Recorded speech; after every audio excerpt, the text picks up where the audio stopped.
Tel Gezer doesn't look like much, a long, low hill that hardly rises above the surrounding flat plain. Yet it was perhaps the richest and most powerful city in ancient Judah. The main trade route, the Via Maris, led from Egypt up this flat, fertile coastal plain, past Gezer, to the Carmel Range. There it headed past Megiddo, through the plain of Jezreel and across to the Jordan Valley. Up the valley past Hatzor and through the mountains to Damascus. Tel Gezer was important to ancient Judah because it protected Jerusalem from the east, because of the rich fields around in the flat plains, and because of the trade route. East of Gezer, the hills rise slowly into the Shephelah and then the Judean hill country. The Ailon Valley cuts like a spear into these hills towards Jerusalem. There Saul and Jonathan fought the Philistines, and now olive groves and other tree crops are grown. Today, south of the Tel, there are vineyards and orchards of prosperous farming country in the coastal plain. In the middle of the southern side of the Tel is a Solomonic gate.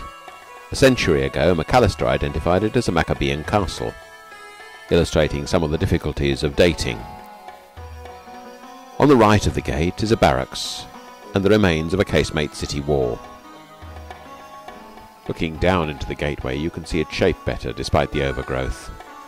Notice the ashlar line drain. In most ancient cities, the main drain went straight out the front gate, and so the valley outside the gate becomes the main sump and rubbish pit. In Jerusalem, this valley was called Hinnom, Gehenna in Greek, the word that Jesus used for hell. In the corner of one of the gate rooms there was a large stone trough.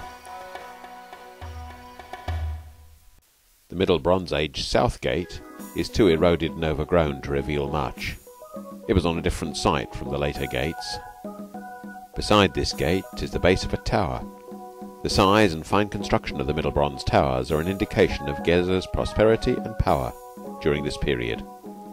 The water system was first unearthed over a century ago, before modern ideas of stratigraphy, but it's rather like those at Megiddo and Hatzor, and so it probably dates from the Iron II period, the time of the Hebrew monarchies. Just beyond the water system are the remains of a double-skinned or casemate wall. The red lines will help you to identify the two walls.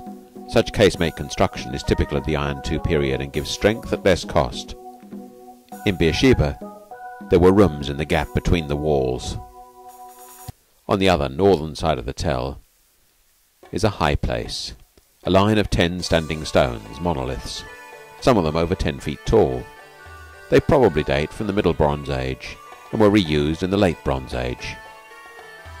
It's unclear whether the stone trough alongside them was for cultic use or whether it was a socket for another monolith.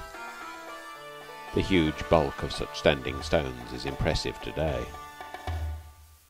In the Bible, Israel was called upon to erect such stones to commemorate the high points of the story of God's dealings with his people. These Bronze Age stones at Gezer were once the highest point of the Tel. That they now appear to be in a narrow valley is a result of the continual accretion of material, building up the Tel century by century. Looking beyond the stones to the north, it's not far until you reach the beginnings of the urban sprawl of modern Tel Aviv.